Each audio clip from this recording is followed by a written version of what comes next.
Hi, this is Mike from Mike's Unboxing Reviews and How To, and on today's video we'll be taking a look at Tecware's finest mouse with the new Pixart 3389 sensor. This is the Tecware Exo Elite. Keep watching to find out more.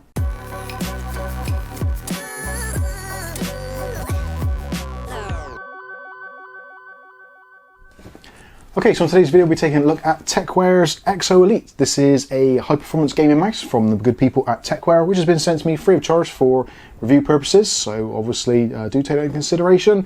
They've not paid me to say anything, they've not asked to review the video, they've just asked me to take a look at it and create a video and let them know what I think. So that's exactly what we're going to do. So first of all, this is not a particularly cheap mouse, but in the terms of fantastic sensors on mice, it's about average. So this retails in the UK for around about the £50 mark, which for a high performance gaming mouse is about what you'd expect to be paying. There are also other options in the range, so if you perhaps don't want to spend quite that much, there are other options in the Exo range, which we'll put some links in the video description, and you've probably seen it on the screen as well. There is the Exo L, there's also the Exo Plus, and of course you've got this one, the Exo Elite. So let's take a look at the packaging, do an unboxing, go through some of the software and look at some of the features, and then I'll come back with my final thoughts. Now, spoiler alert, I have been using this already, but I did package it back up just so we can go through the unboxing process. And if you want to get one, definitely go and get one. The responsiveness and the kind of tactile feeling of the mouse is fantastic. If lightweight mice are up your street, then this is a real go-to mouse. It weighs 69 grams, which is literally nothing. It feels so light, and if you've got a desk fan on, you may find it actually starting to creep away from you. It won't, I'm only joking, but you get the idea. It is an extremely lightweight mouse, and it's also backed up with a super lightweight cable as well, so there's less drag on your desktop surfaces or on your mouse pad, so you can get those ultra quick responses and hopefully some extra frags in your gaming. So packaging wise, actually looks really nice packaging, the Exo Elite, and as you can see, 69 grams, a big thing about that on the packaging, and it's a professional grade gaming mouse. Also on the bottom it goes into some of the other features, so we've got 16.8 million RGB colours, you've got a 20 million click lifespan on the buttons, on the mechanical switches, and also you've got up to 16,000 DPI sensor, which yeah, the Pixart 3389 is pretty much the cream of the crop at the moment for gaming mice. Also, you've got 50G acceleration and 400 IPS tracking. I don't know what that means, but it certainly does track extremely well on pretty much all surfaces, mouse mats, even something as cheap like an IKEA desk, where some mice actually have issues on this. Certainly some cheaper mice definitely do, but this one certainly doesn't. Moving around onto the back of the box goes into a little bit more depth on the features, and I'll put this up on the screen so you can see those for yourselves. But essentially the package contents is what we're more interested in, which is the mouse itself, and you do get an extra set of feet as well, which is a really nice addition, and something which we don't often see, especially on mice these days. Now this will work with pretty much any kind of desktop style PC, so Macintosh PC. If you want to use the software to actually take a little bit more control, then you will need to have a specific device, and as it says there, so it's Windows 10, Windows 8, Windows 7, Windows Vista and Windows XP. You can download the software from the Tecware site, so it's all shown up on the screen for how that actually works. And also if you want to take a look at the installation manual or user's guide, then there is a QR code on the bottom which you can take a look at.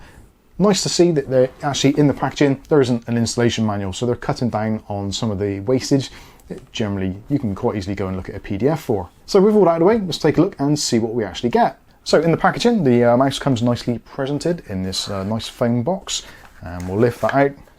And it is an extremely lightweight mouse. Obviously you can't get an idea of what that's like from your side of the camera, but certainly from this side, yeah, it is extremely lightweight. And the cable itself is a really nice braided cable, and again it's all super lightweight. You have got a Velcro wrap on there, so if you want to bunch up some of the cables you can do, and it does terminate at the end with a nice gold plated USB connector. Also inside the box, as we mentioned, is a set of replacement feet, and the actual feet are really nice. They do skate around on the surface, hopefully as you can see. Extremely smooth and just slides and glides. Even on this particularly rough desk, it actually does work really well. If you've got a really nice mouse mat, it's going to track around and glide around on there really, really nicely. So let's take a slightly closer look at the mouse itself. So on the side we've got the Exo logo, and also there is an RGB strip which runs all the way around the outside edge. It's a really nice defined outside edge LED, and we'll show you some B-roll of how that looks, and we'll be plugging it in shortly so you can see how it looks as well. But it does light up very, very nicely. You can take full control of that from the application, so you can go in and change things. Unfortunately, there isn't any way of actually modifying the USB actually in a hardware sense, by pressing buttons. It does have a dual section RGB illumination, so the actual scroll wheel itself will actually give you a representation of what your DPI setting is, and that you can change again in the software. But if you press the middle button on the top here, it just cycles around the 6 different DPI settings available, from 400 DPI up to a whopping 16,000 DPI, which for me is practically unusable, but for those of you with a little bit more skill and dexterity, should be absolutely fine. So going back to the buttons, on this side we've got the traditional forward and back buttons, and the mouse itself is pretty much ambidextrous. It doesn't really have any issues with left or right-handed. Obviously, some of you may know I am a left-hander, and regular viewers will know that I have struggled with some right-handed mice, but this one actually feels really nice left or right-handed. Grip-wise, I would say it's probably more of a claw or palm grip, but essentially it's going to work for most people. On the top, we've got the 2 buttons, and they're individually set, so they're completely separate, so you don't get any of that kind of crosstalk between the buttons as you do with some other mice where it's all molded together. And again, you've got that central button in there, which is actually quite small, so you're not going to find yourself accidentally changing DPI settings unless you really want to. And actually I did find, just by adding a little bit more pressure on my finger, it was quite easy to actually change the DPI without actually having to kind of move back and do physically this, so you can change it actually on the fly relatively easily. The wheel itself is a relatively notchy wheel, quite smooth, but certainly there is a notch there. There isn't any way of actually removing it for a free spin type device. For that, you probably want a Logitech or something, but essentially it works as it's intended to. And I use this in Counter-Strike CSGO, and yeah, no problems at all. My gameplay isn't particularly good, but actually it did make my gameplay a little bit more accurate, and also weapon switching a little bit quicker and all that kind of stuff. So it is true to some extent that the more you play on a mouse, the better you will perform in the game, or at least for me it does anyway. On the top side, you can see we've got this honeycomb kind of mesh design, and that is partly on the buttons and also on the main device.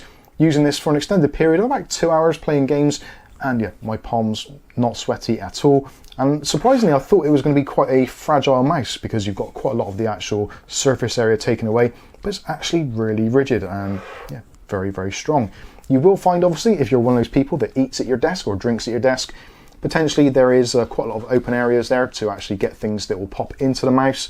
It isn't waterproof in any way, but most of the area inside is actually shielded, and there is a Tecware logo inside which illuminates, and most of that section is protected, so don't be too concerned about getting debris in there. You can quite easily turn it upside down and kind of shake out any loose bits.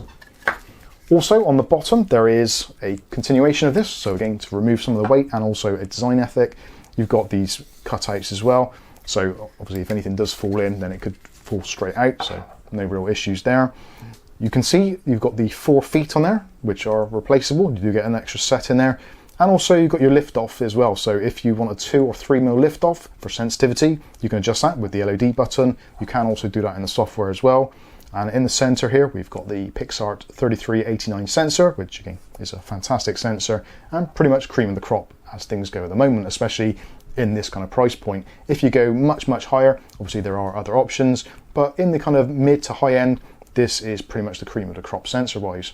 Cable wise, you've got about 2 meters of cable length there, so if you've got a desktop PC which is kind of hidden somewhere, you shouldn't find it too many problems. Or if you're just using it with a laptop, you can leave it bunched up as we have here, and you've still got a pretty decent length available to you. So now I'm going to plug it in so you can see the RGB illumination, and also we'll take a quick look at Tecware software so you can see the flexibility within that. So there we have it. There is the mouse plugged in, and as you can see, the central scroll wheel illuminates depending on your DPI.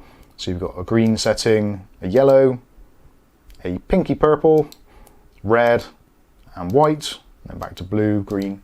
You get the idea, it cycles through. You can change those colors in the software, so if there's a particular color you don't want to see, then you can change that. Or if there's one DPI setting you use constantly and you want to fit it in with a theme, maybe you've got like a black and white themed build or a blue and black themed build, you can change it so it's a constant color for you.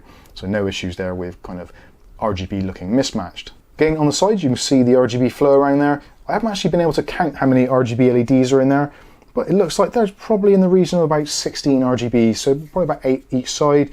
And as you can see, it does go right the way around and looks pretty decent. Again, super lightweight as well. When the mouse is on and actually scrolling around, really nice, really smooth. This desk itself has had a few dings and knocks, so there's a few rough edges to it, but still just glides away really nicely. So looking on the Tecware site, you can see this is the main page, and actually I need to change the DPI because it's a little bit too high, so I'm going to set it to green, which is pretty much what I like. So on the Tecware site, you've got the Exo series. So like we said before, you've got the Exo L, you've got the Exo Plus, and you've got the XL Elite. So depending on what your budget is and what your level of gaming is, then you can choose which one you want. Obviously the Pixart 3389 sensor is the top of the range with up to 1600 DPI. If you want to go a little bit lower, you've got the one with the Pixart 3327, which is the Exo Plus. That gives you up to 10,000 DPI, and if you're a little bit kind of short of cash and you want something nice but a little bit lower DPI, then you've got the SunPlus 6651 sensor with up to 6,400 DPI. Of the ranges available, this is the only one which is available in matte black and also matte white. So if you're going for a white theme build, then you can choose this. The other ones are all in matte black. And it's actually quite nice. It's more of a satin matte black, I would say. But yeah, your personal preferences could denote which one you go for. So that's actually on the site. So let's take a look at the software. So we'll open up the Tecware Exo software, which you can download from tecware.co/software. And as you see, this is the pop-up software. And actually, not too bad looking software actually. Would have been nice if it's scaled a little bit better because it does look a little bit small on my screen, but other than that it's fine. So you've got the programmable section, so you've got left button, right button, middle button, forward, back, and your DPI button. And also you can set macros, so if you're into setting up macros you can do that, and you can save those in various profiles. There's 3 profiles available, so you can have 3 different configurations which are defaulted to you. And as you can see in the middle, it tells you which button is which, etc.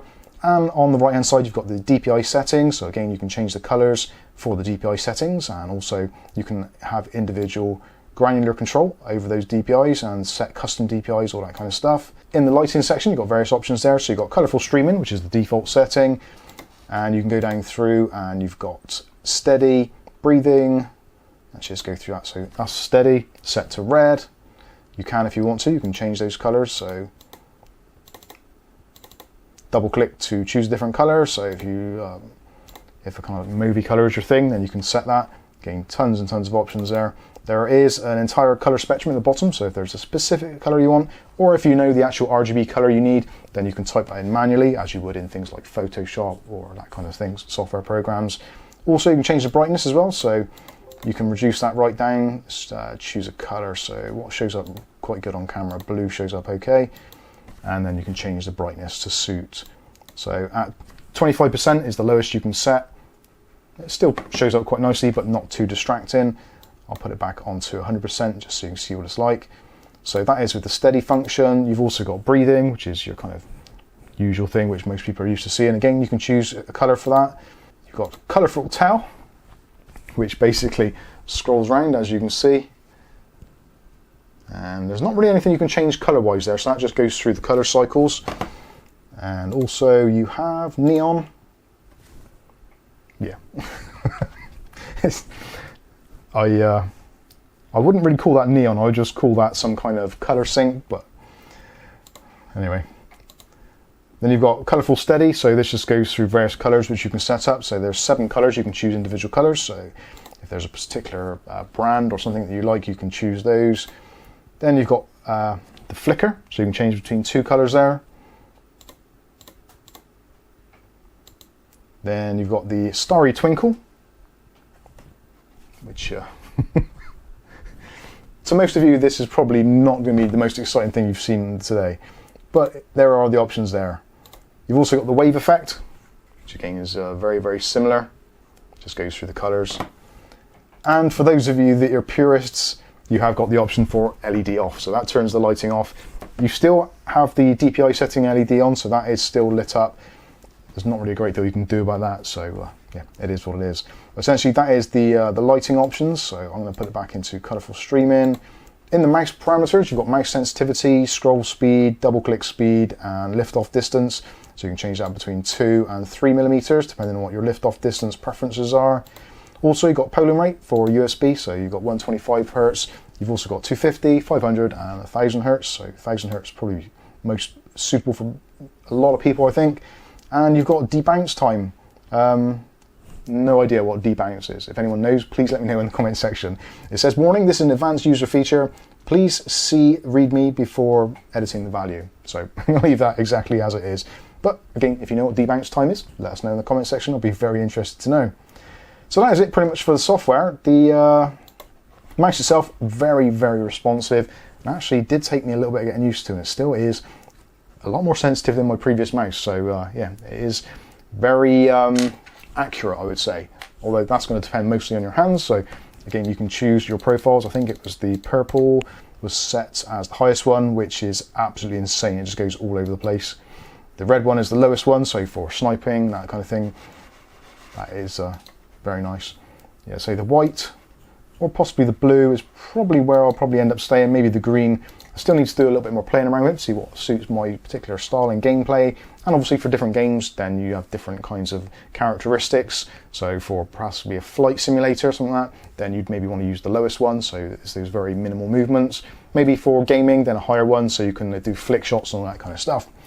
But essentially, I think that's going to be pretty much it. I think I've covered pretty much everything there. So we've had a look at the RGB software, you've had a look at the mouse itself. Again, it is super lightweight. It's got this really nice lightweight cable, so it's going to be anti-snag. And yeah, overall, I just think it's a very well made, very high quality mouse. And hopefully we see more of this to come from Tecware. So if you've got any comments or questions, leave them in the comments section below. But in the meantime, I've been Mike. This is Mike's Unboxing Reviews and How To. And hopefully we'll catch you in the very next video. Thanks for watching.